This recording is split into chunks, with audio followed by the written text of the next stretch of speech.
Қатын сөзін Мұқағалиден асып талдаған ешкім жоқ шығар. Бірде Мұқағали ақын көшеде такси ұстап тұрса, қасына бір такси тоқтаған екен. Сонда Мұқағали: шопыр бала, машинаңда орын бар ма отырғанға десе, рөлде отырған сол кездегі ең алғашқы таксист әйел екен. Мен саған бала емеспін депті.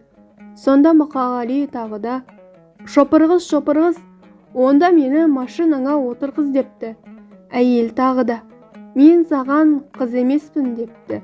Мұқағали әйелдің бетіне қарап: шопырғатын, мәшинеңде орын бар ма отыратын депті. Ашуға булыққан әйел: немене, келіншек десең тіліңе жара шыға ма? Қатын деп қақылдамай десе, әй қалқам, қатын деген сөздің түп-төркінін түсінбеген жан екенсің. Қатын деген қасиетті бес әріптен құралған. Қ дегенім қадірлім, А дегенім ардақтым, Т дегенім тынысым, Ы дегенім ырысым, Н дегенім намысым деген екен.